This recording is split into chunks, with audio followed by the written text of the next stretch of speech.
Ça va?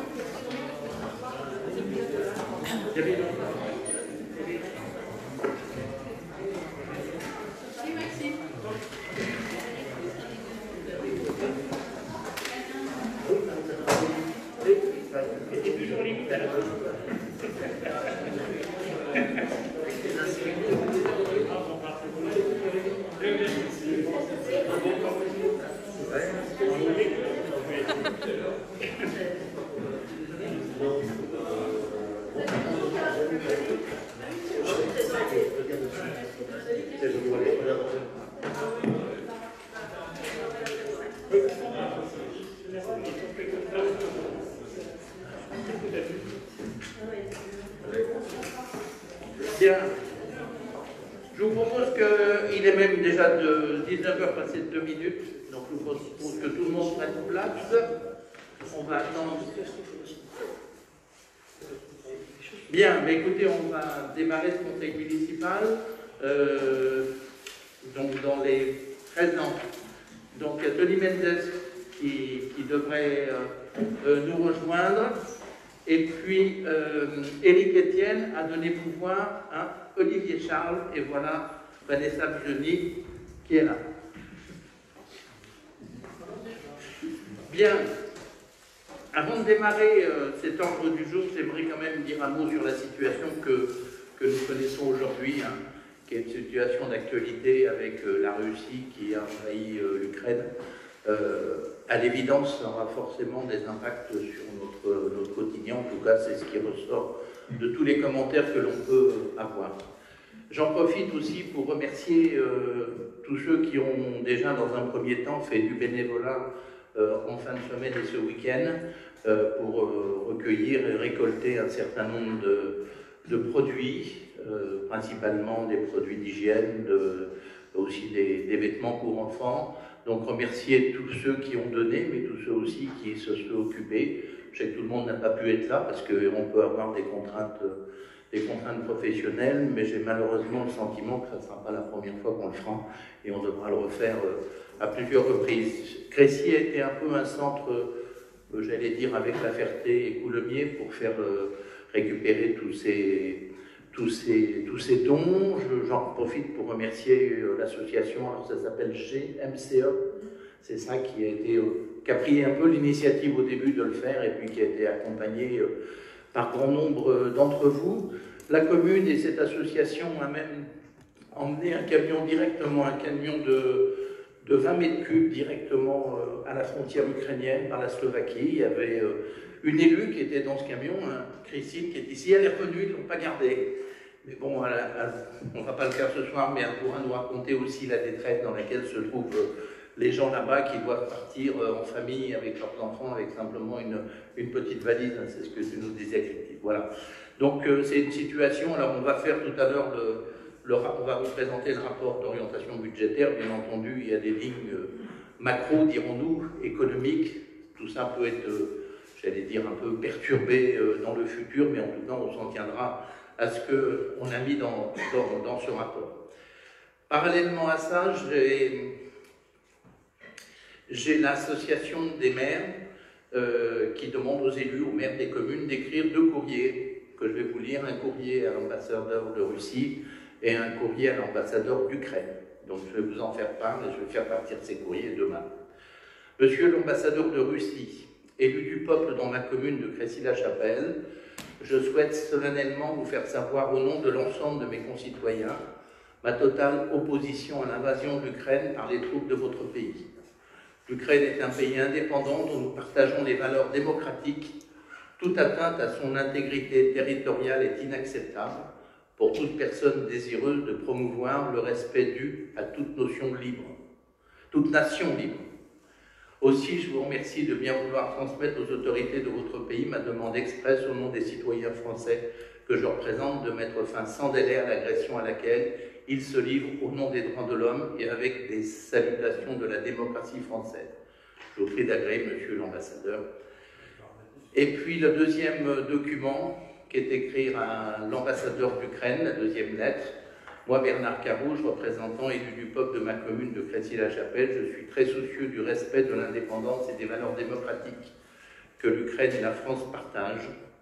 Je dénonce avec vigueur l'agression dont votre pays est victime et je vous remercie de transmettre mon message au peuple ukrainien qui vit des heures tragiques. Sachez que ma commune et ses habitants sont en train de se mobiliser pour organiser des gestes d'urgence solidaires à l'égard de votre pays. Alors sachez qu'on a déjà 2 personnes qui sont hébergées dans un appartement d'un des élus de la commune qui a mis à disposition de l'appartement. C'est une femme et son fils que vous avez récupéré, je crois, à la frontière ukrainienne, dans la mesure où elle était en lien avec le président de l'association et quelques jours avant, elle avait appelé en disant qu'elle quittait Odessa et qu'elle aurait souhaité entrer en contact avec nous pour qu'on puisse l'accompagner sur Paris. Donc, dans le camion, on ne pouvait pas l'emmener, donc elle a pris le train. Les trains étant gratuits au niveau de l'Europe pour faciliter le transport des réfugiés. Et donc, c'est comme ça qu'elle est arrivée dimanche matin. Au départ, c'était samedi soir. Et elle a été interceptée en Allemagne. Donc elle a raté sa correspondance et elle est arrivée à Paris dimanche matin et elle a été accueillie par les membres de l'association qui ont été la chercher et la ramener, sur Crécy-la-Chapelle. Voilà. Je voudrais juste profiter, puisqu'en fin de compte, aujourd'hui c'est la journée de la femme et je voudrais dans ce cadre-là saluer vraiment le courage des Ukrainiennes parce que ce qu'on a vu, ce sont des femmes avec leurs enfants, beaucoup, puisqu'en fin de compte, les hommes sont sur le front, et c'est vrai que c'est très émouvant. Voilà, donc je les salue. Merci Christine. Voilà, donc je pense que malheureusement, on aura besoin de la solidarité de tous. Je sais que ce soit vous, les Cressois ou autres, même d'une façon générale, tout le monde va se mobiliser. Il y a le minibus de la commune est parti aussi chercher une autre famille qui va être hébergée à Boulangis. Il y a 5 enfants, c'est ça. Il y a 5 enfants, dont des enfants jeunes, voilà, qui vont être hébergés. Peut-être, alors on va vous faire passer, il y a les services de l'État qui donnent des liens où on peut, j'allais dire, aller proposer de l'hébergement. Je pense qu'aussi les communes, nous, on va aussi essayer d'organiser un peu ce genre de choses. De temps en temps, des familles peuvent avoir des gens, ceux qui sont ici peuvent aussi avoir des gens proches d'eux, ça sera peut-être souvent plus facile pour eux d'être loin de leur pays, avec des gens qui connaissent pas très loin de l'endroit où ils sont hébergés. Donc voilà, toutes les bonnes volontés, toutes les initiatives seront les bienvenues. Puis j'en profite toujours pour remercier Ludo et son équipe qui ont pris, comme d'habitude, ont été pas plus vite que la musique, mais ont été très vite. Et voilà, tout ça c'est mis en route. Voilà. Oui, il y a un site, mais ça tu dois parler du même, qui s'appelle Parrainage pour un réfugié qui connaît, là vraiment ils attendent les offres. Et il y a l'association Ex-Horizon qui s'appelle Aril, qui pareil, qui elle est agréée par l'État, qui va faire partie, parce que là, nous, au niveau de la Croix-Rouge, on est en lien avec la préfecture, et ça y est, les réfugiés vont arriver sur la Seine-et-Marne. Donc là, l'association Aril cherche des gîtes, des sites. Il y aura une petite indemnisation, puisque c'est l'accueil organisé par l'État. Et vous pouvez, les gens peuvent déposer leur candidature. On va donner ça, je pense qu'on le fera aussi au niveau de la commune, parce que je pense qu'il faut qu'on ait tous les relais possibles. Il va y avoir besoin d'accueil réellement. Sûrement des besoins d'accueil. Voilà. Très bien. Mais écoutez, s'il n'y a pas d'autres prises de parole, je vous propose que nous démarrions notre conseil. Donc tout le monde est présent à l'exception d'Éric Etienne. Bien, il faut désigner un secrétaire de séance. Merci Maxime. Super, c'est gentil. Il a pas mal qu'on le propose. Bien, énonciation des pouvoirs, donc je l'ai fait. Approbation du compte-rendu du 15 février 2022. Y a-t-il des prises de parole? Oui, Madame Adey. Alors, page 5, ça m'ennuie qu'il y a un blanc parce que c'était l'intervention de Madame Otenzio sur la question de l'intercommunalité. Donc c'est en page 5, deuxième paragraphe, c'est marqué inaudible A2242. Est-ce que... moi sur le compte rendu, il y a pas... Ah, mais j'ai pas, oui, quand je l'ai relu, je ne l'ai pas vu, ça, je suis désolé. Et or, ça me paraît, ça me paraît important, le souhait d'avoir, et c'est vrai que... Tony Mendes était le secrétaire de séance, il va nous dire ce qu'il a noté. Non, mais je pense que Christine va se rappeler ce qu'elle a dit. Ce que je propose, c'est qu'on le recorrige. Oui, voilà, Christine va relire toute la phrase pour se remettre un peu dans les éléments, voilà. Et on va corriger effectivement, voilà. on ne l'a pas corrigé. Alors, autre petite correction, on va faire des points de détail. Hein. Moi, quand je parle page 13, là par contre, il y a une faute de sens. Il y a une erreur de sens. Certains mettent en cause le PLU dans son titre, mais il existe des points de nature à entacher l'inégalité. C'est le 5e paragraphe. L'inégalité, c'est pas l'inégalité, c'est la légalité. Alors, excuse-moi, c'est où 1, 2, délibération 12, 1, 2, 3, 4, 5, 6e paragraphe. Madame Témoinet le confirme. Donc il existe des points de nature à entacher la légalité et non pas l'inégalité. Bon, après, et la page 14, il y a aussi, bon, je propose, il y a des petites rectifications à faire, page 14, c'est sur une intervention à moi, donc je propose de le faire hors compte rendu. Il manque, par exemple, il manque le terme PLU, c'est strictement c'est dans le 3e paragraphe, c'est strictement la loi, il aurait été possible d'attaquer il manque PLU, rien que sur ce point. Il y a un mot, après le préfet demande de retirer à l'urbanisation, il y a inaudible sur la zone ZAU, ça je me rappelle ce que j'ai dit. Voilà, c'est des petits points de détail. On va corriger tout ça au moment où on va Oui, Madame Abi. Page 9, en haut de la page 9, je reviens sur nos échanges avec Madame Lyon s'agissant de la ligne frais d'études. Et le détail des dépenses pour 2021. Donc, Madame Lyon était toute disposée à me donner ça en direct, mais pour ne pas allonger les débats, j'avais demandé qu'on les envoie.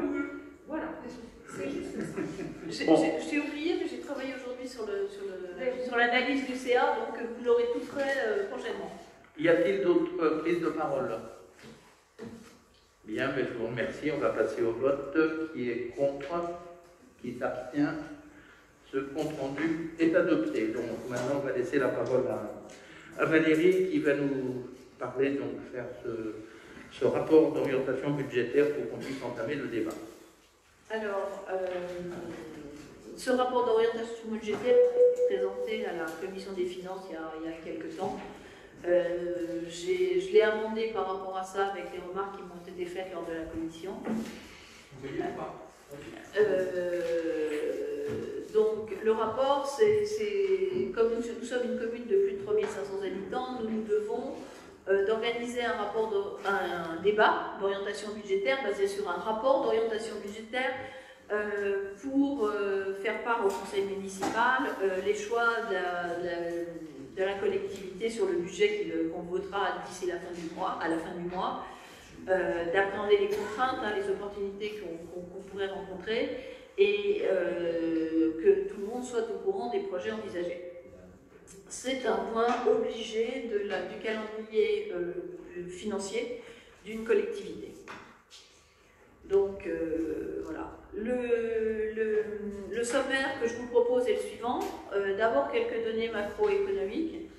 J'ai remis les mêmes slides que l'année dernière sur Petite Ville de demain et intercommunalité. C'est juste à titre de refresh, enfin non, on dit en français,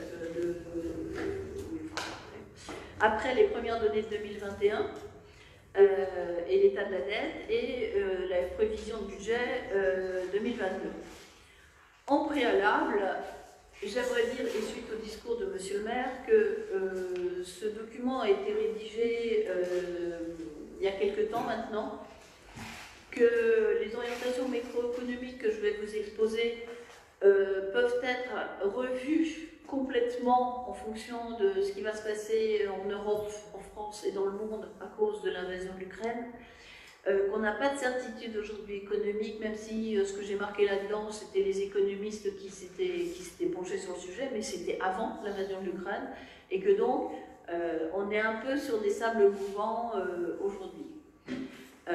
Par ailleurs, pour le budget 2022, il faut que vous sachiez qu'aujourd'hui, il n'est pas complètement finalisé, qu'on a mis des chiffres dans le budget, mais que ce ne sera pas forcément 100% raccord avec ce qu'on va sortir au budget. Il n'y aura pas des comment ça s'appelle, des écarts impossibles, mais c'est un débat d'orientation budgétaire. Donc on est tous à l'écoute de vos remarques, de vos sentiments vis-à-vis de ça, pour nous permettre de finaliser le budget qui sera présenté, lui, en commission des finances la semaine prochaine, le jeudi 17. Donc pour les orientations macroéconomiques, je vous propose de passer rapidement, vous avez le document sous les yeux. Donc on avait avant un bon rebond de l'économie mondiale, malgré le Covid. En Europe, une reprise tardive mais solide.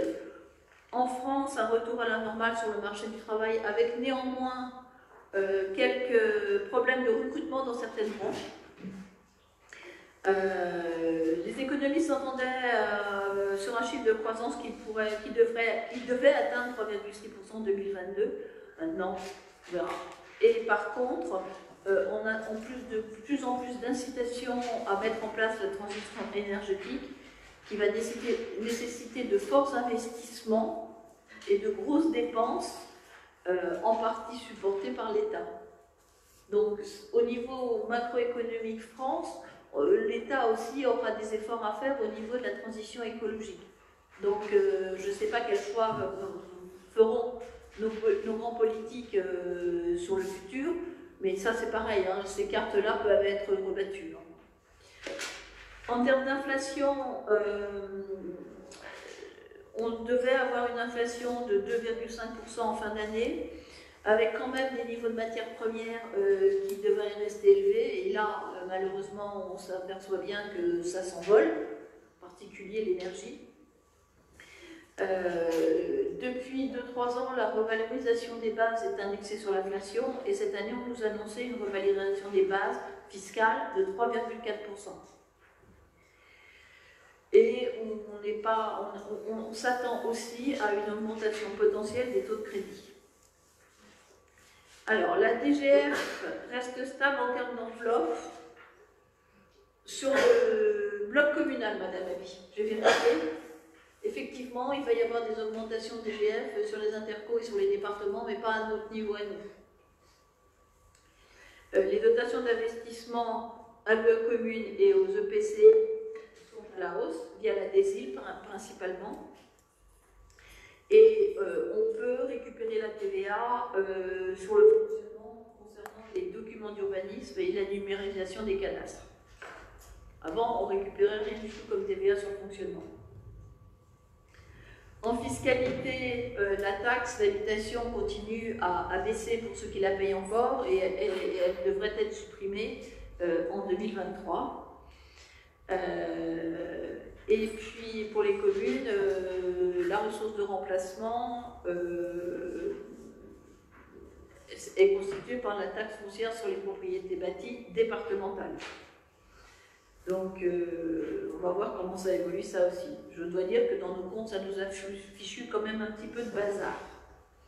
Et l'année 2022 sera la dernière année. À cette année, on va récupérer la TVA non plus à N+1, mais à N+2, mais à N+1.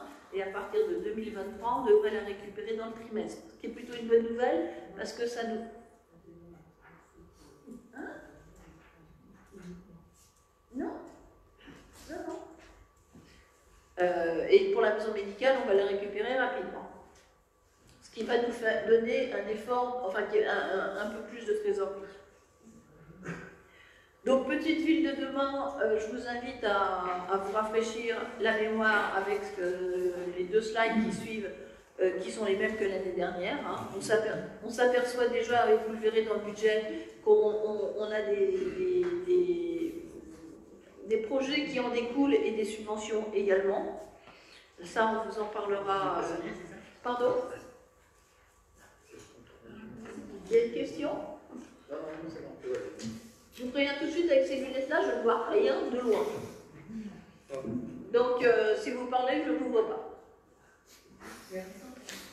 Hein? Oui.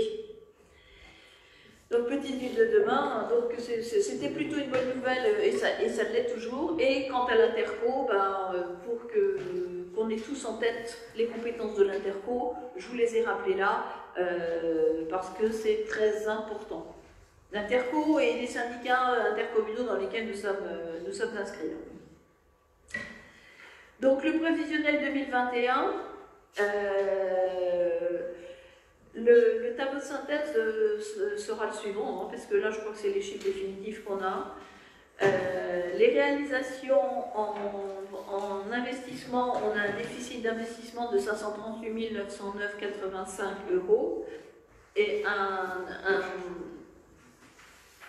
excédent de fonctionnement de 489 539,62 €, avec un résultat antérieur reporté de déficit d'investissement de 557 198,07 et un excédent de fonctionnement de 939 673,26.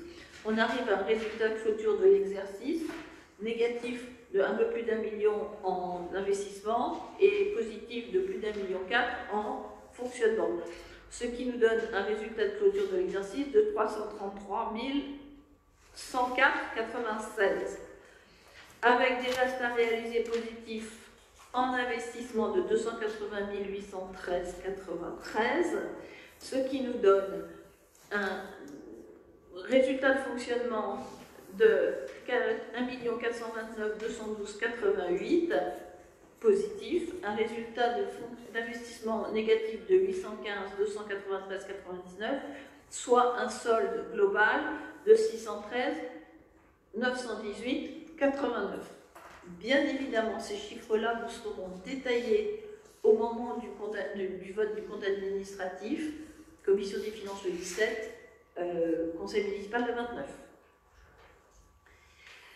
Là, je vous ai fait un état de la dette. Donc, on a encore 3 790 000 de capital restant dû. En 2021, on a levé 2 emprunts. L'acquisition de la rue Céret pour 410 000 € avec un taux de 0,51 à la caisse d'épargne et l'extension de l'école maternelle au Crédit Agricole. C'est un prêt qui fait 640 000 €. On a levé 300 000 en 2021 et on a inscrit au budget 2022 les 340 000 qui restent, que de toute manière nous devons lever avant le mois de mai. Ce qui nous donne en capital restant dû, en bleu c'est les emprunts qu'on a à la fin 2021 et en jaune j'ai rajouté les 340 000 du résiduel du prêt Crédit Agricole dont je viens de parler. Donc, ce qui donne une prospective de capital d'emprunt restant dû. Bon, j'ai pas mis les chiffres, j'aurais peut-être dû. Pardon? On le voit, hein. Voilà. Maintenant, faut pas se réfugier derrière son petit doigt. Hein. La municipalité dans son ensemble, que ce soit nous, que ce soit les suivants, sera amenée à faire des emprunts pour financer ses investissements. Donc ce schéma-là, ça c'est les prêts qu'on a actuellement, plus les 340 000 qu'on va mettre en 2022. Mais ce schéma-là sera appelé dans le temps à évoluer. Et quand je referai le prêt pays, si on envisage de faire des emprunts, je referai ce schéma-là, comme j'avais fait l'année dernière avec les nouveaux prêts. Est-ce qu'à ce stade, il y a des questions?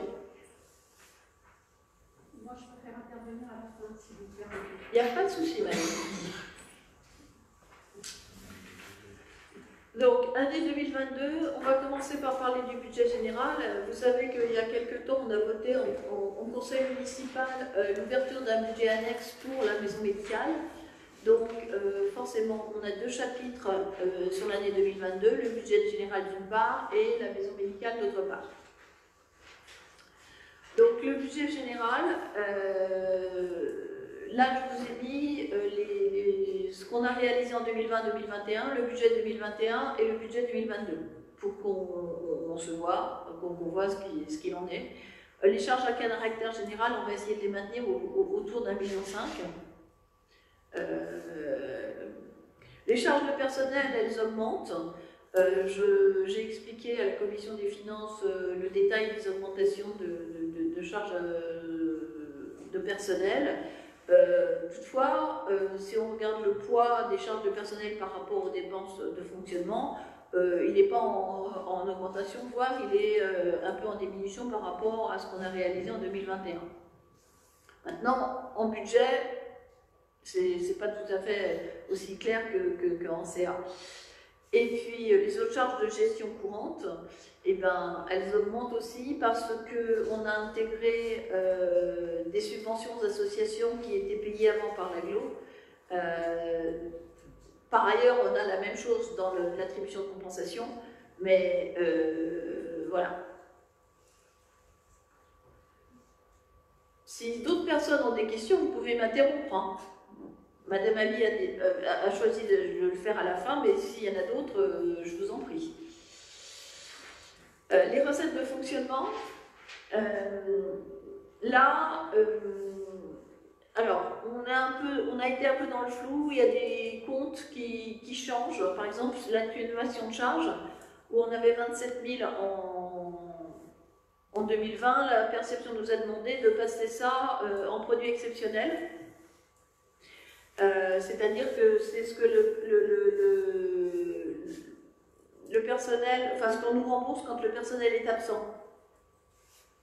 Donc le montant est passé de la ligne 013 à la ligne 77, par exemple. On a eu aussi un peu de transfert entre les impôts et taxes et dotations en fonction de la taxe d'habitation, etc. Alors, pour les impôts et taxes, d'habitude, on met dans le budget le montant de l'année dernière. Moi, j'ai dû faire une faute de frappe, là. J'ai dû faire une faute de frappe. Je suis désolée. On a décidé, comme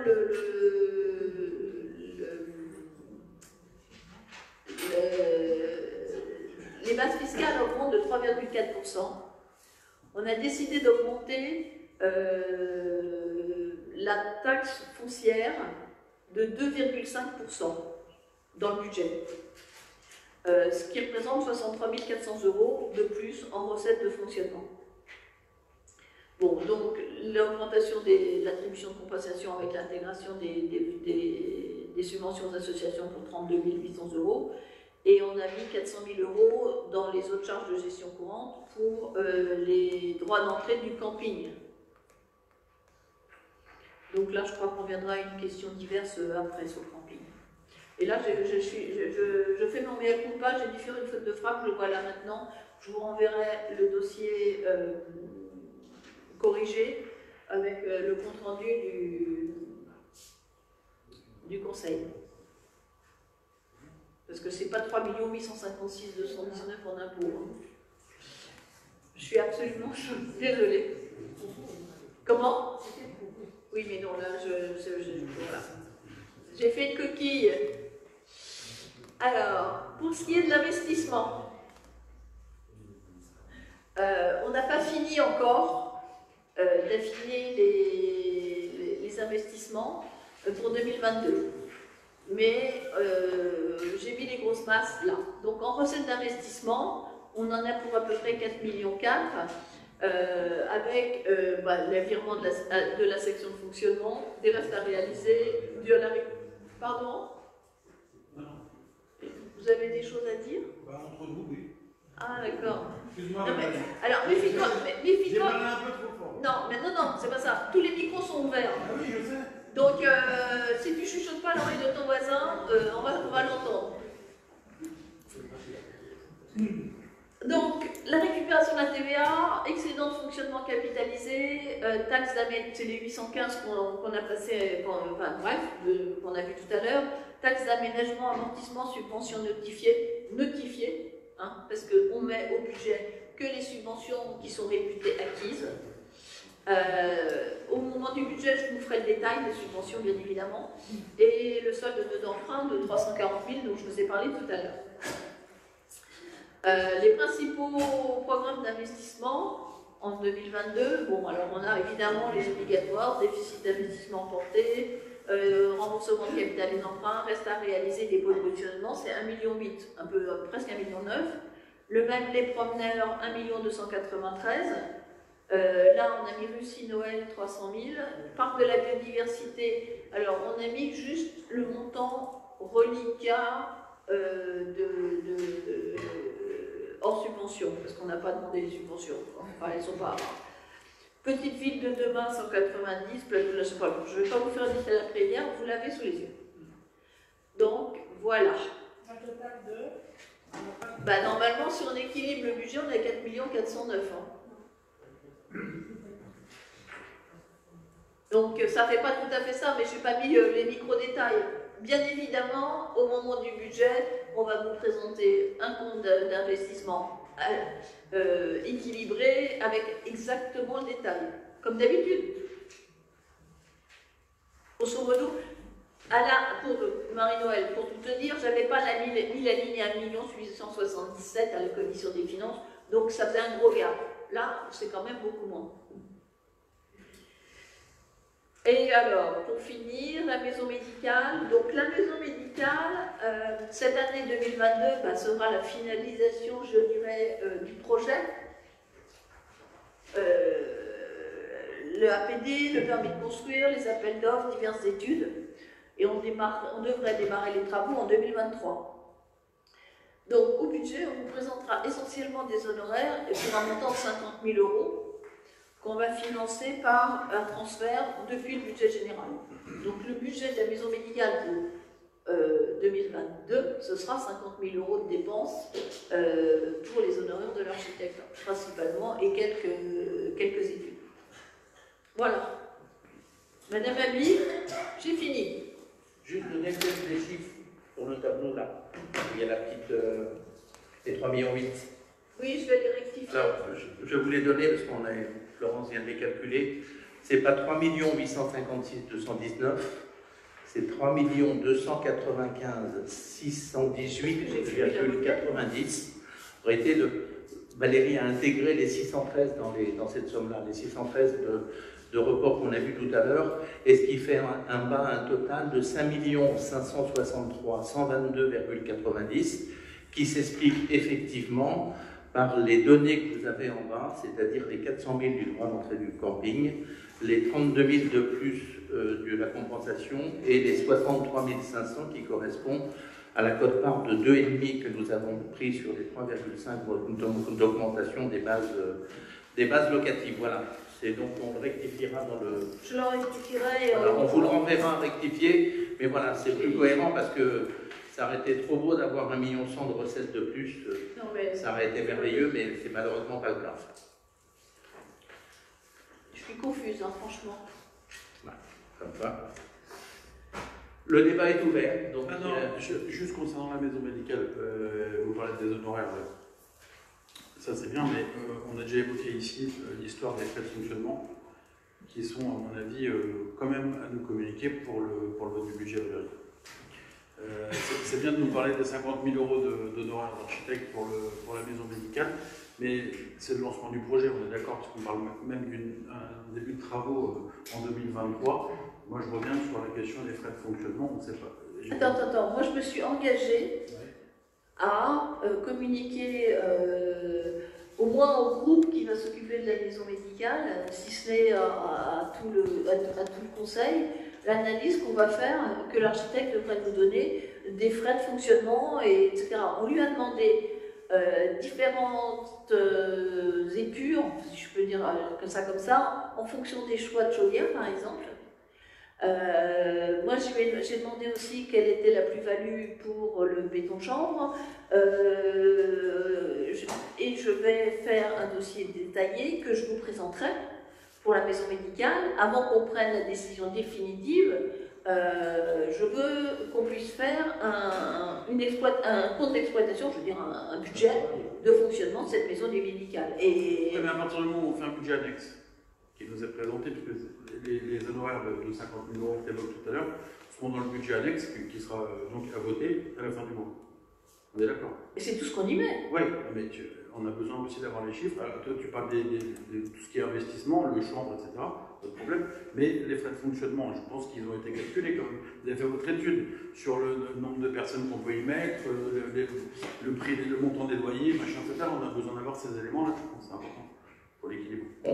On n'aura pas ces éléments pour le budget. On n'aura pas ça pour le budget. Non, on n'aura pas pour le budget. Justement, si on met 50 000 aussi de frais d'études, c'est pour permettre à l'architecte de faire le travail nécessaire. Alors, sur les choix des prestations et des incidences que ça peut avoir sur le fonctionnement, parallèlement, on est en train de se mettre. On a donné les chiffres, hein, la dernière fois qu'on a fait une réunion, on a donné les grands chiffres de loyer. On est aux alentours de 450 € et aux alentours de 150 € de frais de fonctionnement.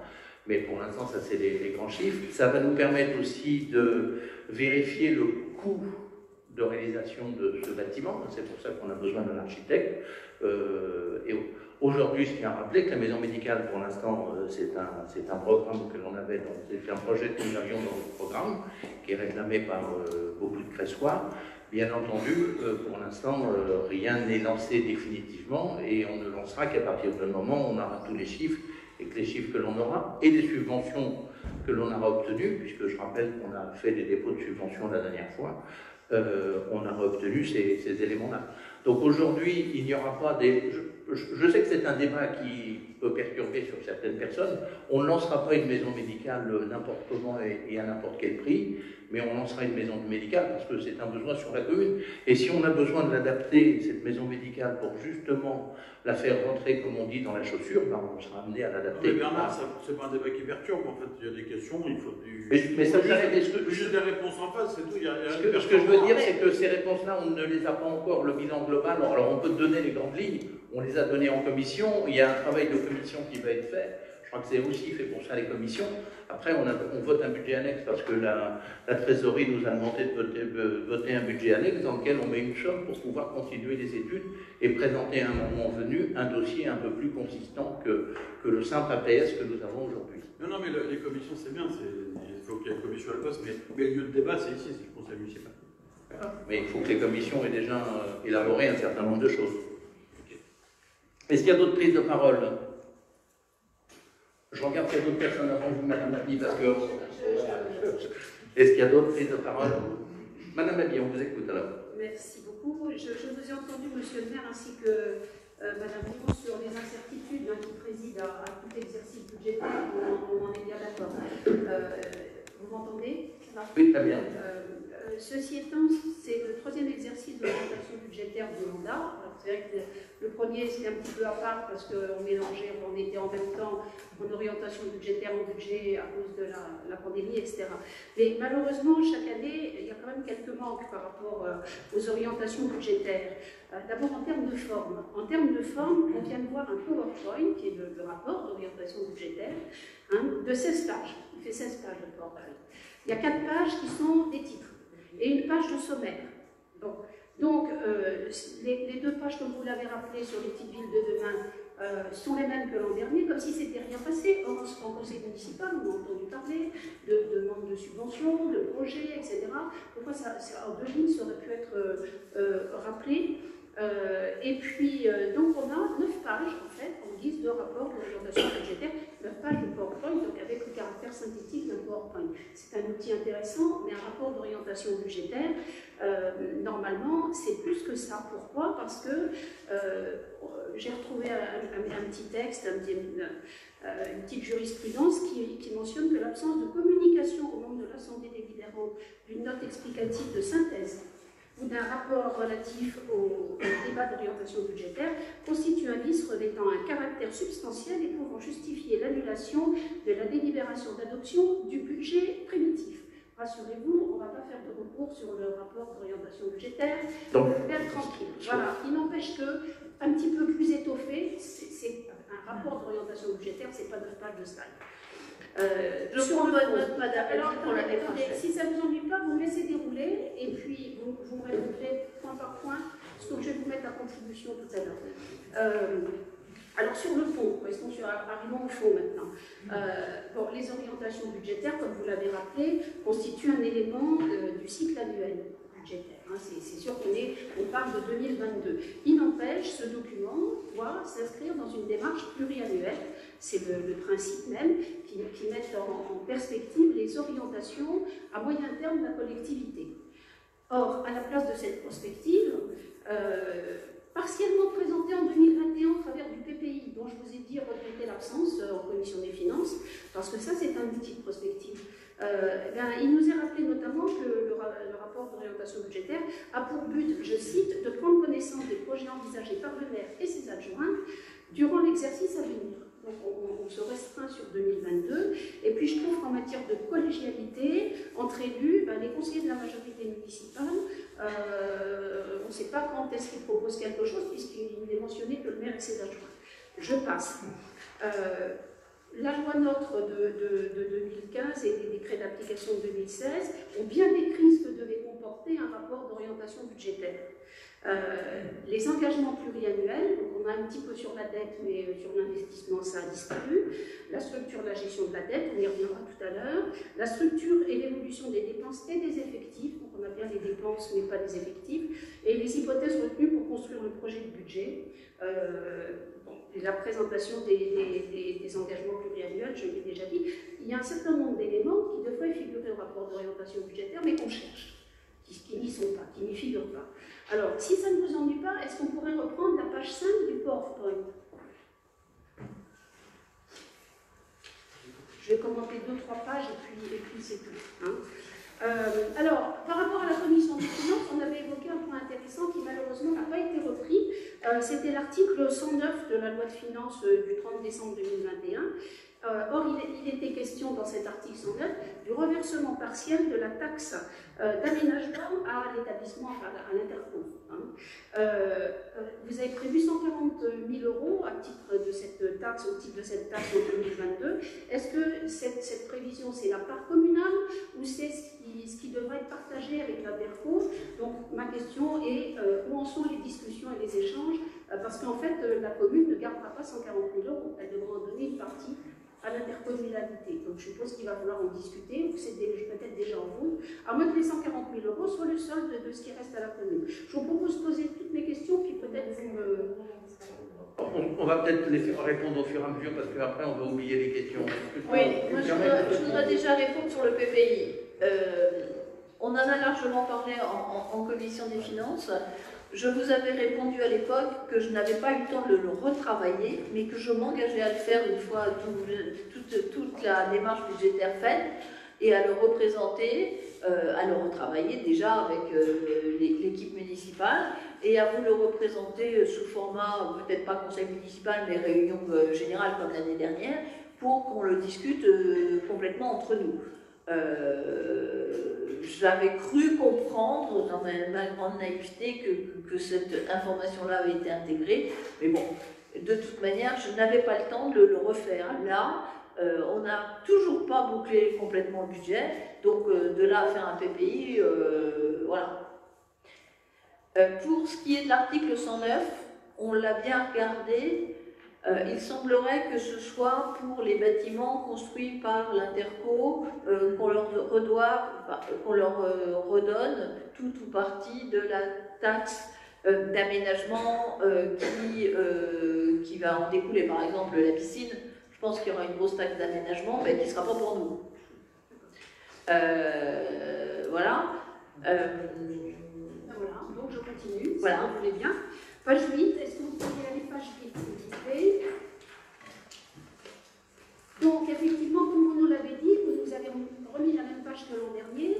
Or, le rapport d'orientation budgétaire, ce n'est pas seulement ce qu'on reçoit de la communauté d'agglo, ce sont les relations donne, c'est vraiment quelque chose de beaucoup plus dense que ça. Là, on est resté vraiment à la surface. Par exemple, reprenons l'histoire de l'assainissement, où la commune fait des travaux pour le compte de l'agglo et pour l'instant n'a pas été remboursé. Voilà, ce sont des flux financiers entre l'intercommunalité et la commune. Voilà, donc je regrette, je ne pense pas que vous pourrez me dire grand-chose, mais je regrette que ce soit pas plus travaillé. Je suis désolée, mais je ne suis pas sûre que la commune fasse des travaux d'assainissement pour l'agglo. J'ai rien vu de ça dans les comptes. Hein. Il y a une convention quand même entre la commune et l'Interco pour la gestion des eaux usées et la gestion des eaux pluviales. Principalement des eaux pluviales, il y a une convention. Les eaux usées, Les eaux usées, ça a déjà été remis complètement et du reste, tous les travaux et d'entretien qu'on peut être calés, c'est pris en charge aujourd'hui par la commune. Je ne dis pas que sur les eaux pluviales, il n'y ait pas encore un certain nombre de choses qu'on puisse répartir. L'an dernier, on a fait certains travaux pour les eaux pluviales qui n'ont pas été pris en charge par l'AGLO alors qu'on avait signé la convention. Donc c'est pour savoir si en 2022 ça sera aussi le cas ou est-ce que enfin ça va être pris en compte par l'AGLO. Et l'AGLO, elle a repris l'assainissement. L'assainissement et les eaux pluviales. Avec une convention spécifique. On continue à faire des... Bon, bref, c'était juste un exemple pour illustrer mon attente et ma demande.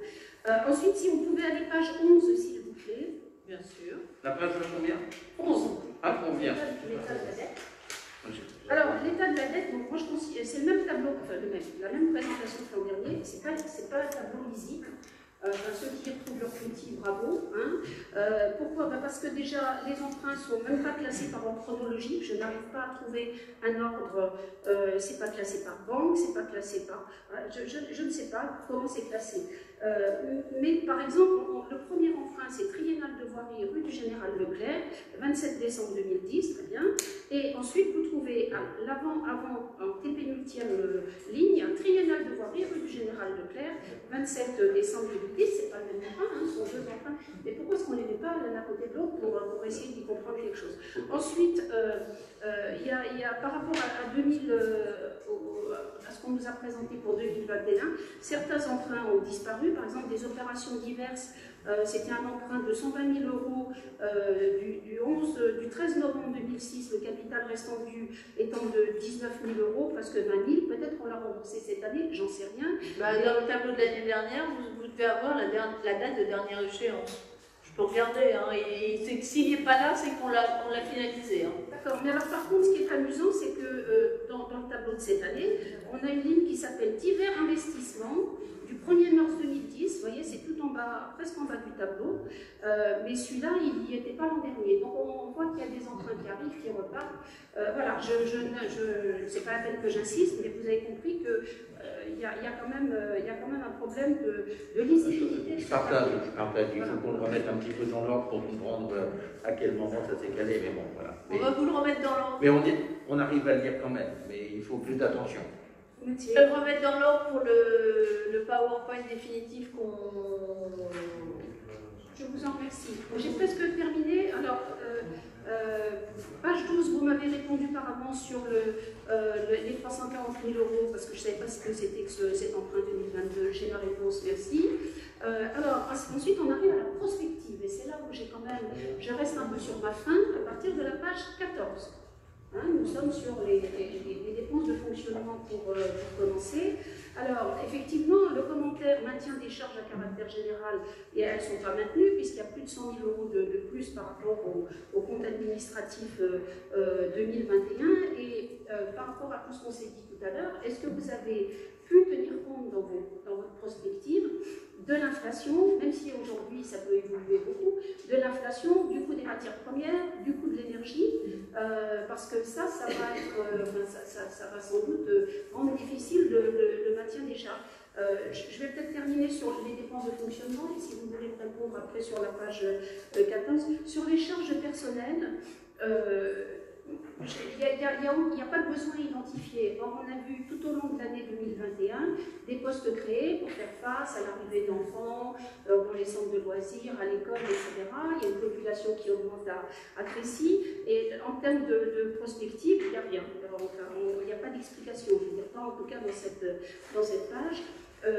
Et enfin, mais on peut en parler en dehors de cette réunion. Je voulais juste savoir comment s'expliquait la baisse des charges financières entre 2021 et 2022. Je parle évidemment des charges par rapport entre le CA 2021 et le budget 2022. Alors, je réponds pas, je commence par là. C'est que les prêts étant pratiquement tous à taux fixe, on commence par rembourser des intérêts avant de rembourser du capital. Donc certains prêts étant anciens, on rembourse beaucoup plus de capital que d'intérêt maintenant, et donc l'intérêt qu'on va payer en 2022 est inférieur à celui de 2021. Pour ce qui est des charges à caractère général, on a tenu compte un peu de l'évolution, mais aussi de notre volonté d'être très rigoureux sur les dépenses. C'est-à-dire qu'on va mettre en place des tableaux de suivi de tout ce qui est énergie, carburant, pour voir comment ça se comporte et passer des messages pour que tout le monde soit bien vigilant à essayer de faire des non-dépenses, des économies. Pour ce qui est des charges de personnel, j'avais cru comprendre, là aussi dans ma grande naïveté, que je vous avais tout détaillé en commission des finances et que vous donneriez le détail à vos colistiers parce qu'il y a des points, en particulier des salaires de personnes, que je ne voulais pas évoquer. Je vous interromps tout de suite, il n'est pas du tout question de ça. Il est question de prospective, c'est-à-dire en 2022, dans l'absolu, par rapport aux effectifs, par rapport au nombre d'habitants, par rapport aux constructions en cours, par rapport aux familles qui vont arriver, est-ce qu'on a pu prévoir, est-ce qu'on a anticipé, est-ce qu'on a un peu réfléchi aux besoins en personnel? Je ne suis pas du tout sur des salaires avec des personnes en face, c'est pas ça, du tout, du tout. Ça, ce problème-là n'est pas abordé, c'était pas ma question. Ma question, c'était comment avez-vous évalué les besoins, puisqu'on est sur de la prospective, c'est le titre de la slide, en matière de personnel, c'est tout. Si vous vous souvenez, on a 2 demi-temps supplémentaires au niveau des écoles, de mémoire. On a des astreintes supplémentaires aussi en termes de police municipale et de services techniques. On a des stagiaires supplémentaires. Je n'ai malheureusement pas pris le document avec moi. On a quand même des charges, des personnels supplémentaires pour nous aider à faire fonctionner la commune. Excuse-moi, je veux juste peut-être compléter les charges principales que l'on a au niveau du personnel, en dehors de quelques ajustements qu'on a vu qu'elle est au cours d'année, c'est principalement lié au nombre d'enfants dans les classes et à l'agrandissement. Or, ça, c'est des éléments que l'on connaît, nous, au mois de septembre, puisque c'est au mois de septembre qu'on a les classes supplémentaires. On a ouvert l'agrandissement de l'école maternelle, on va ouvrir bientôt les éléments. Donc, le personnel tel qu'il a été arrêté tient en compte de cette évolution.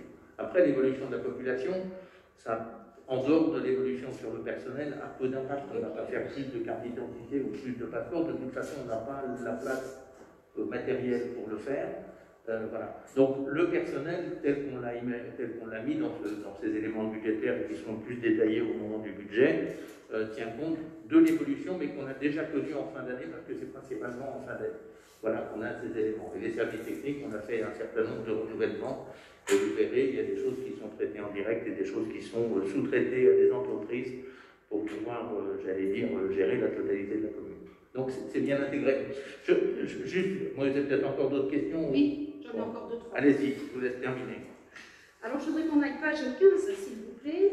Donc je suis absolument désolée de la faute de frappe parce que j'allais vous demander comment vous expliquiez les 600 000 € de plus.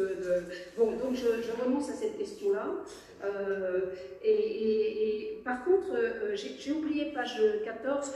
Dans le budget 2021, vous avez mis 3 400 € de dépenses imprévues. Mais au budget, il y en avait 40 000. Enfin bon, peu importe, on va rester sur la page 15. Quand la colonne budget 2021, c'est le budget primitif ou c'est le budget plus TDM? C'est le budget plus TDM. D'accord, ok, très bien. Donc, ma seule question était malheureusement sur les impôts et taxes, donc je n'ai plus rien à dire. Sur les investissements, bon, effectivement, on ne va pas revenir sur le PPI, parce que ça nous permettrait de comprendre. Il y a 71 000 € de différence entre vos dépenses et vos recettes. c'est sans doute pas énorme par rapport à 4,4 millions, mais je pense qu'on y reviendra j'ai pas mis le scolaire, j'ai pas mis des bricoles. Hein. Oui, donc vous aurez, comme l'année dernière, vous aurez complètement le détail la semaine prochaine. Pour être sûr d'avoir bien compris ce que vous avez dit, pour le parc de la biodiversité, la commune n'a pas demandé de subvention. Donc elle a inscrit. Non, les subventions ont été demandées, mais nous aurons à voter une demande de subvention au conseil municipal pour qu'elle soit actée. D'accord. Ok. Voilà, et puis je termine avec la maison médicale, simplement pour demander, peut-être pas maintenant, mais par un petit mail, comme les frais d'études, les dépenses, parce qu'il y a sans doute eu des dépenses. L'architecte, il a travaillé en 2021, puisqu'il nous a présenté un projet qu'on a vu l'autre jour en réunion. Donc je voudrais juste connaître les dépenses 2021. Donc en fait, en conclusion, le rapport d'orientation budgétaire qui nous est proposé, on ne vote pas, je le sais bien, mais pose quand même des petits problèmes de fiabilité, de complétude. L'information est un peu restreinte à mon goût. Il y a des erreurs, mais bon, il y a que ceux qui ne travaillent pas qui ne font pas d'erreurs. C'est vrai qu'on peut regretter l'impossibilité d'échanger sur une approche solide, sur une approche réellement prospective de vos perspectives, la majorité, pour Crécy-la-Chapelle et ses habitants. On reste un peu dans l'à peu près et je crains qu'en 2022, on réagisse un peu au coup par coup, comme on l'a vu en 2021. Et au risque de vous déplaire, je pense que Crécy mérite mieux que l'amateurisme de l'équipe municipale. Bien. En dehors de la dernière phrase que bon, je trouve particulière, non, je pense que traiter d'amateurisme, je pense que tout ça est très exagéré. Je pense que ce rapport qui a été fait, je vais dire, avec des éléments le plus précis. Effectivement, on peut toujours améliorer. Et on va essayer de s'améliorer dans les prochains Europe que l'on fera. Mais je pense que c'est quand même un travail très intéressant. On voit quand même les grandes lignes d'investissement. On voit la volonté de rechercher des économies en matière de fonctionnement. On voit qu'on essaye de mettre en place les grands projets pour lesquels nous avons eu un grand nombre de subventions, tout en continuant le quotidien des Cressois. Voilà. Donc effectivement, ça ressort des lignes, il y a eu des commissions. Voilà. Donc je pense que c'est un document qui est tout à fait conforme. Est-ce qu'il y a d'autres prises de parole là? Monsieur Junot. Oui, bien, juste deux remarques. La première, j'ai demandé 2 fois, je crois, par mail, des éléments chiffrés. Je redemande ce soir à ce qu'on puisse me les envoyer par mail, concernant des salaires, etc. Pas rentrer dans le détail, vous avez tous reçu mon mail.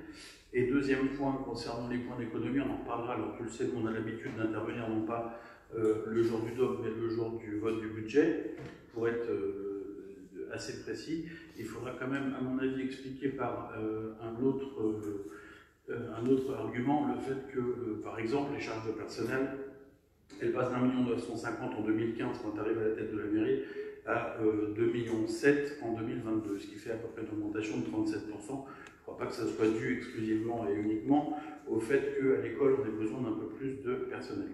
Donc, on évoquera ça avec grand plaisir le soir du vote du budget. Oui, je pense que les chiffres, on l'évoquera, les chiffres que tu annonces de plus de 37% ne correspondent pas à la réalité. C'est la réalité, c'est des chiffres que tout le monde peut vérifier. Sur 1 950 000 en 2015, Bernard, désolé, je sais que tu peux les, mais c'est difficilement contestable, Valérie pourrait les retrouver facilement. 1 950 000 des charges de personnel. En 2015, aujourd'hui, c'est pas moi qui ai fait le budget, il a annoncé 2,7 millions. C'est 37%.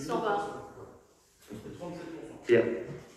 Je pensais que tu disais par rapport à l'année dernière, c'est pour ça que je trouvais que 37%, on a trouvé effectivement qu'il y a une augmentation des frais de personnel importante sur une nombre, sur 6 ou 7 années, il n'y a rien d'avant. Voilà. On le développera si tu le souhaites le moment venu. Sur notre chiffre, les chiffres qui ont été donnés en commission des finances, on te les enverra par mail en répondant. Voilà. Tu ne les as pas eu à répondre de mail, mais ça a été évoqué en commission des finances. On a donné des détails à la commission. Oh, il y a voilà. Est-ce qu'il y a d'autres prises de parole? J'ai une prise de parole sur la délibération. Est-ce que c'est maintenant ou Quelle délibération? Délibération relative au débat. débat d'orientation budgétaire. Ah, bah allez-y, parce que s'il faut modifier la délibération, c'est maintenant qu'il faut le faire avant qu'on la... Allez-y. Les attendus, vu l'avis de la commission des finances réunie en date du 17 février 2022. On s'est bien réunis, on a eu un compte rendu, donc qui est tout à fait précis, mais il n'y a jamais eu d'avis demandé à la commission des finances. Donc je propose qu'on supprime cette revue-là. La commission des finances n'a pas été sollicitée pour donner un avis. La commission des finances s'est réunie et il y a eu Elle s'est réunie, mais elle n'a pas donné d'avis. On n'a pas donné d'avis. Non, personne ne nous a demandé de nous prononcer. Et on était un certain nombre en commission des finances, on ne s'est pas prononcé. C'est exact. Et après, présentation, oui. c'est le même problème que pour la commission d'urbanisme. Je crois qu'il faut être plus rigoureux. On donne un avis, on n'en donne pas. Consultative et informative. Oui. Si on parle d'avis, c'est comme la commission des finances, où on donne un avis, où on travaille, mais à ce moment-là, il n'y a pas d'avis. Madame Adès, sur votre mail concernant l'urbanisme, vous parliez, il n'y a pas eu de vote. Là, c'est différent. Un avis, c'est suite à un vote, hein, forcément. Il n'y en aura jamais. Il n'y a pas de vote en commission. Non, il n'y a pas de vote en commission. Jamais. Comment on structure l'avis? Bien, je crois qu'on ne va pas parler de la commission d'urbanisme, donc qu'est-ce que tu proposes, Valérie? C'est qu'on mette après présentation Pas de discussion même, on a discuté en commission des... On va mettre après discussion en commission des finances, voilà, ça ne changera pas grand-chose. Est-ce qu'il y a d'autres prises de parole? Bien, mais écoutez, je vous propose que nous... il n'y a pas de vote, donc on va... Excusez-moi, j'allais faire voter, mais il n'y a pas de vote. Donc on va prendre acte que le débat d'orientation budgétaire a bien eu lieu et je vous remercie des observations que vous avez pu apporter à ces documents. Bien, on va passer à l'autre point de l'ordre du jour et on a eu deux nouveaux... Alors je cherche mon petit papier. Vous avez bien entendu ça, écoutez, c'est pas très grave. On a deux nouveaux conseillers municipaux, donc M. Posso et M. Mendes. Donc on leur a posé la question dans quelle commission ils souhaitaient siéger. Donc M. Posso nous a répondu, alors je n'ai pas le document sous les yeux, mais vous avez que vous souhaitiez siéger en commission scolaire et périscolaire. Et l'autre, c'était la commission des sports. C'est ça, voilà. Et M. Mendes, c'était la commission travaux, la commission des sports, non, pardon, le développement durable et les liaisons. Voilà, merci. Bien, est-ce qu'il y a des objections à ce que ces deux nouveaux conseillers municipaux intègrent ces commissions? Absolument pas. Voilà. Il y a des votes contre, des abstentions. Je vous en remercie. On va passer aux questions diverses. Alors, les questions qui nous ont été données donc, par le groupe Une autre vision pour Crécy-la-Chapelle et ses hameaux. Il y a 3 questions. La première, c'est nous souhaitons savoir où en est le dossier du camping. Le preneur a-t-il versé le droit d'entrée et a quel prix de possession des lieux? Le fonds de commerce a-t-il été créé? Quel calendrier des travaux et prévision d'ouverture? Donc aujourd'hui, on est en train de rédiger et de travailler sur le bail commercial que l'on va signer avec eux. Donc il y a une réunion, il va y avoir une réunion prochainement entre nos conseils juridiques et le conseil juridique du preneur. On est parti pour signer un bail dans le courant du mois d'avril. Les 400 000 seront versés cette année, à la condition bien entendu que le dossier d'exploitation, puisqu'on doit déposer un dossier d'exploitation parce que l'exploitation a été interrompue pendant un certain temps, soit validé par la préfecture, mais il y a des tas de réunions qui ont été montées avec un certain nombre d'organismes. Donc voilà, tout ça va tout à fait dans le bon sens. Fonds de commerce a-t-il été créé? Il sera créé quand on aura signé le bail et qu'ils auront fait leur activité. En attendant, il n'y a pas de fonds de commerce. Et quel calendrier des travaux et prévisions d'ouverture? Donc il va utiliser l'année 2022 pour faire les travaux d'embellissement et d'embellissement et les travaux du camping, et l'ouverture est prévue au printemps de l'année prochaine. Voilà. Donc il n'y aura pas d'ouverture cette année pour plein de raisons. Et la raison principale, après en avoir discuté avec eux, c'est ouvrir un camping, j'allais dire pas du tout qualitatif, ça va donner une très mauvaise image et ils préfèrent prendre le temps nécessaire pour essayer de passer son camping de 3 étoiles à 4 étoiles et faire des choses qui soient qualitatives.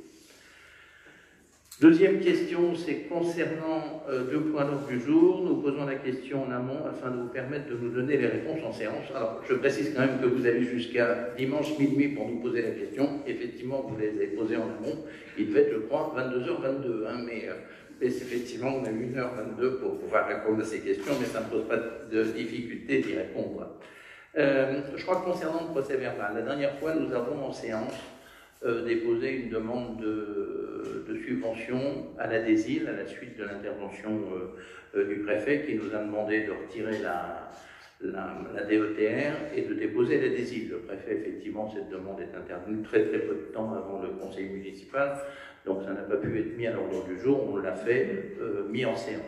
À cette occasion, j'ai demandé à l'ensemble des membres du conseil municipal s'il y avait une objection. Alors, je ne sais plus si vous aviez voté contre ou pas. Alors c'est un peu comme on dit de jurisprudence à peu près constante. Toutes les communes ou intercommunalités ont l'habitude de passer un certain nombre de délibérations en séance, surtout quand c'est des délibérations qui ne sont pas, j'allais dire, qui n'ont pas des conséquences, j'allais dire, demander une subvention, c'est un peu dommage de passer à côté. Ceci étant, il n'y a pas d'élément qui fait que si un groupe ou des élus décidaient d'attaquer cette décision, on aurait des chances que cette décision puisse être annulée. C'est pas sûr, il y a des décisions de la jurisprudence qui vont dans un sens et d'autres qui vont dans l'autre. Voilà. Donc si vous avez l'intention d'attaquer cette décision, dites-le nous et on régularisera au prochain conseil municipal la demande de subvention. Voilà. Oui, monsieur le maire, moi, la jurisprudence, pourquoi pas, j'ai une note là du préfet de Seine-et-Marne. Mais vous savez, on a pas mal d'éléments, on a des notes. On ne peut pas ajouter une délibération, je vous lis sur sa petite note, il y a non, mais, trois lignes. L'article 1 prévoit que tout membre du conseil municipal a le droit, dans le cadre de sa fonction, d'être informé des affaires de la commune qui font l'objet d'une délibération. Il en découle que ni le maire, ni le conseil municipal ne peut décider d'ajouter de points à l'ordre du jour en séance, dans la mesure où cela contreviendrait à l'information préalable des conseillers. C'est tout. Donc, simplement, vous nous avez dit, il y a un texte, c'est la loi. Non, c'est pas la loi ne le permet pas. Jurisprudence peut-être, mais pourquoi pas. J'en profite juste pour vous dire que le recours sur la précédente délibération, monsieur le maire, parce que vous vous êtes étonné qu'un groupe attaque une délibération demandant une subvention. C'était pas ça le problème, et vous avez pu prendre connaissance de notre recours, si vous avez eu la curiosité de le lire. On ne l'a pas reçu. Je vous l'ai envoyé. Moi, je l'ai pas reçu en commune, on l'a pas reçu. Je vais vous dire pourquoi ce recours, c'est parce que la délibération s'appelait demande de subvention, etc., mais qu'en fait, elle nous faisait approuver une opération avant de demander la subvention qui allait avec. C'était comme une sorte de petite entourloupe. Donc voilà, c'était ça le problème. C'était que la délibération ne faisait pas seulement que vous demandez une subvention, tout le monde est favorable à ce que la commune ait le plus de subventions possible, mais comme ça, tout d'un coup, va arriver l'approbation d'une opération, la maison médicale, sur laquelle on n'avait pas une information. Voilà. Je viens simplement rappeler, c'est pas parce qu'on a demandé une subvention qu'on approuve le projet définitif, donc le projet n'est pas ficelé et n'a pas été présenté au conseil municipal, le projet n'est pas adopté, je veux dire, on n'a pas voté les sommes, on n'a pas mis dans le budget les sommes de la maison médicale. Aujourd'hui, il faut, avant de pouvoir lancer une opération, il faut qu'on ait l'assurance d'avoir les subventions et il faut bien déposer les dossiers bien en amont. Et ce n'est pas parce qu'on a déposé des dossiers de subvention que automatiquement le projet, si on n'a pas les subventions, le projet ne se fait pas. Si on a des subventions moindres ou si on a des dépassements de budget, on peut éventuellement décider d'amender ou de reporter le projet. Voilà. Donc il n'y a pas de corrélation avec tout ça à la profondeur. On n'a pas voté une somme, on a simplement fait une demande de subvention. Et il est nécessaire, je précise, que pour lancer des opérations à un moment ou à un autre et pour que ça soit fiable et qu'on puisse les intégrer logiquement à un budget, c'est quand même mieux qu'on sache si on va avoir les subventions. Donc c'est le déroulement normal. Moi, la question que je vous pose ce soir, c'est est-ce que vous avez l'intention d'attaquer cette décision? Et donc, si vous avez l'intention d'attaquer cette décision, on refera une procédure un petit peu plus clean au moment du vote du 29. et on aura purgé cette difficulté. Je tiens simplement à préciser que vous me dites qu'il y a un arrêté du préfet, mais c'est suite à un appel du sous-préfet qui m'a demandé de retirer la DETR, de passer la DSIL, et je lui dis, ça tombe bien, j'ai un conseil dans 2 jours. Et le sous-préfet, ça n'a pas du tout étonné, et dans beaucoup de conseils communautaires auxquels j'ai pu assister, pour des raisons pratiques, on passe des décisions en séance qui sont tout à fait valables, et jamais le contrôle de légalité n'est revenu sur une décision qui a été approuvée par un dépôt sur table. Voilà. Après, vous nous dites, c'est simplement qu'on puisse se préparer, si vous avez l'intention de le faire ou pas le faire. Vous nous le dites ou vous ne nous le dites pas, ça c'est un autre sujet. Voilà. La dernière question, je crois, pour caler sur ce débat, ça concerne le dossier de la maison médicale. Donc, on vous avait présenté lors de la présentation un tableau de chiffrage que vous avez présenté, Vincent. On va vous le faire, on va vous le transmettre, je crois, sans aucune difficulté, puisqu'on vous l'avait présenté la dernière fois. Voilà. Mais écoutez, il n'y a pas d'autres points à l'ordre du jour. Il y a peut-être une question, Sébastien? Sinon, je te renvoie un mail à 22h. Pardon? Non, sinon, je te renvoie un mail dimanche soir à 22h. Non, mais c'était pour la plaisanterie, je veux dire, elle nous l'a renvoyé, je ne te cache pas qu'elle me l'a renvoyé samedi matin, je n'aurais pas pu travailler pour vous dessus, donc c'est juste pour... Et la phrase qui dit, je vous l'envoie avant parce que je vous laisse le temps de pouvoir y répondre, voilà, c'est pour ça que je dis, j'ai 1h30 pour le faire, ça ne pose pas de souci.